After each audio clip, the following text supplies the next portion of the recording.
Janganlah kita tetap tinggal terbaring. Kalau kita membaca Yohanes 5 ayat 1 sampai 9, kita tahu bahwa pada waktu Tuhan Yesus pergi ke kolam Bethesda, ia melihat seorang yang telah terbaring di situ selama 38 tahun. Yesus bertanya, apakah orang lumpuh itu mau sembuh? Orang itu menjawab bahwa tidak ada yang menurunkan dia ke kolam, sehingga selalu ada yang mendahului dia turun ke kolam untuk disembuhkan ketika air kolam itu bergoncang. Tuhan Yesus berkata kepadanya, bangunlah, angkatlah tilammu, dan berjalanlah. Orang lumpuh itu bangun, dan pada saat itu juga sembuhlah orang itu, lalu mengangkat tilamnya, lalu berjalan. Pada kali yang lain, yakni dalam Markus 2 ayat 1 sampai 12, Tuhan Yesus berkata kepada orang lumpuh yang diturunkan dari atap rumah, bangunlah, angkatlah tempat tidurmu, dan pulanglah ke rumahmu. Orang itu pun bangun, segera mengangkat tempat tidurnya, dan pergi keluar di hadapan orang-orang itu. Dari kedua contoh ayat di atas, kita membaca bahwa orang-orang lumpuh itu tidak tinggal diam. Mereka tidak tetap tinggal terbaring ketika Tuhan berkata kepada mereka, bangunlah. Iman mereka timbul ketika mereka mendengar perkataan Tuhan Yesus, dan mereka bertindak bangun, dan akhirnya mereka sembuh. Sebenarnya hal yang sama dapat terjadi kepada kita semua. Ketika kita mendengar firman Tuhan, iman kita timbul. Seperti yang tertulis dalam Roma 10 ayat 17.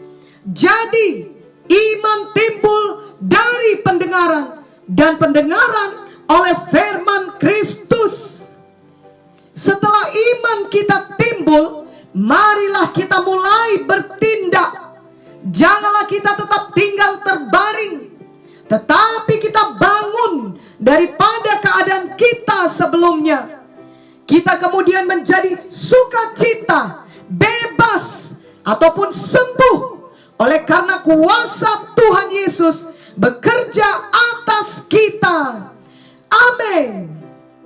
Sama seperti terjadi kepada orang lumpuh tersebut, dapat terjadi juga kepada kita semua jika kita bertindak untuk bangun dari kelumpuhan kita. Kalau tadinya kita terbaring di atas tilam, sekarang kita yang mengangkat tilam tersebut.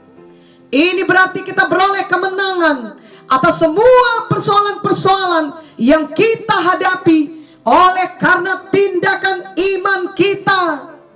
Kuasa Tuhan bekerja untuk menolong kita yang percaya serta bertindak atas iman kita. Kita bangun dari kelumpuhan rohani. Misalnya kemunduran dalam doa, kemunduran dalam roh kita yang tidak menyala-nyala lagi buat Tuhan.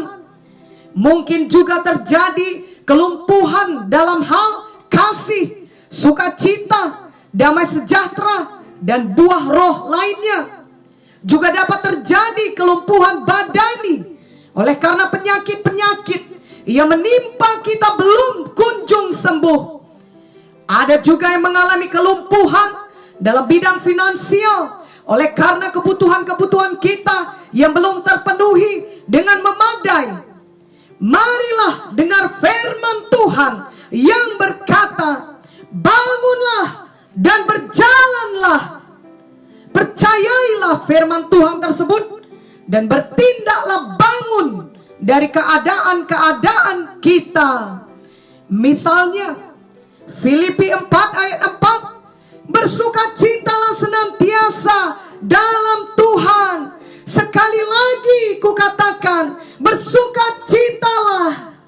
Mari bertindak bangun, bersukacita, dan keluar dari perasaan tertekan dan sedih. Filipi 4 ayat 19, Allahku akan memenuhi segala keperluanmu menurut kekayaan dan kemuliaannya dalam Kristus Yesus.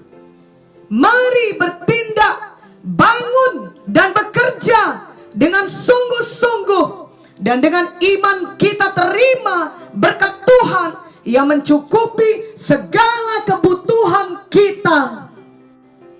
Roma 12 ayat 11. Janganlah hendaknya kerajinanmu kendor, biarlah rohmu menyala-nyala dan layanilah Tuhan. Mari bertindak dengan bangun dan mulai melayani Tuhan. Kuasa Tuhan akan menolong kita yang percaya dan bertindak bangun, sehingga kita semua dapat hidup berkemenangan. Janganlah kita mau tetap tinggal terbaring dalam keadaan kita yang lama. Marilah kita membaca Yakobus 2 ayat 17, ayat 20b dan 26. Demikian juga halnya dengan iman. Jika iman itu tidak disertai perbuatan, maka iman itu pada hakikatnya adalah mati.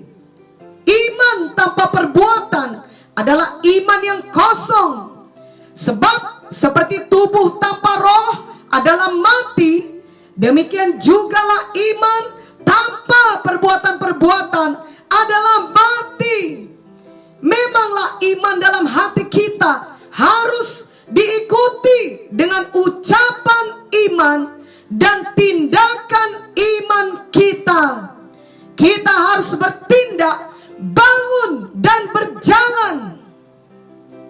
Ingatlah 2 Korintus 5 ayat 7 yang berkata, sebab hidup kami ini adalah hidup karena percaya, bukan karena melihat.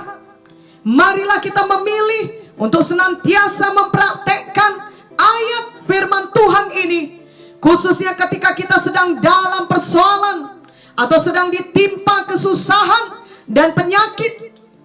Ketika seorang hamba Tuhan yang bernama William Sangster jatuh sakit, walaupun ia sangat menderita oleh karena penyakitnya, ia membuat 4 poin komitmen yang tetap ia hidupi setiap hari.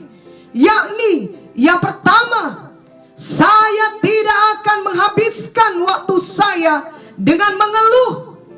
Yang kedua, saya akan tetap bersuka cita, sehingga suasana di rumah saya juga tetap penuh sukacita.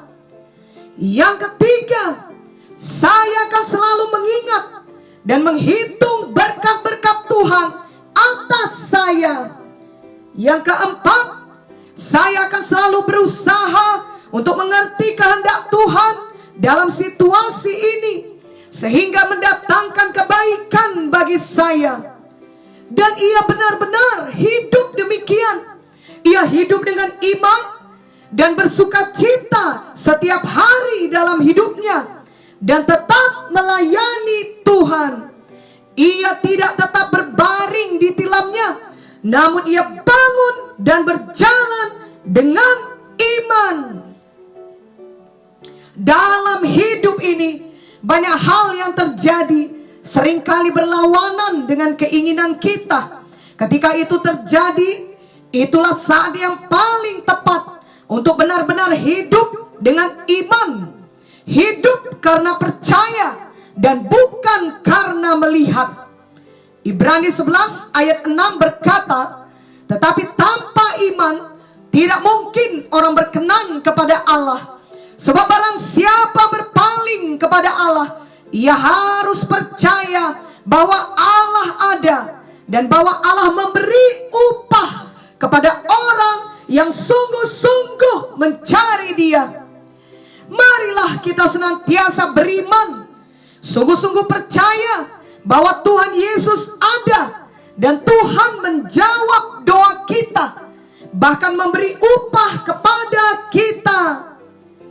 Bagaimanapun keadaan kita, janganlah kita menyerah, janganlah kita berputus asa, janganlah kita tetap tinggal terbaring saja dalam keadaan kita. ingatlah dan patuhilah apa yang dikatakan Tuhan dalam firman-Nya. Bangun dan berjalanlah. Mari percayai dan sungguh-sungguh beriman dan bertindak dengan iman kita tersebut. Mari jalani tiap hari dengan iman, dengan bersukacita, dan dengan bersemangat. Kuasa Tuhan dan kuasa firman-Nya akan menolong kita sehingga kita dapat memiliki hidup yang berkemenangan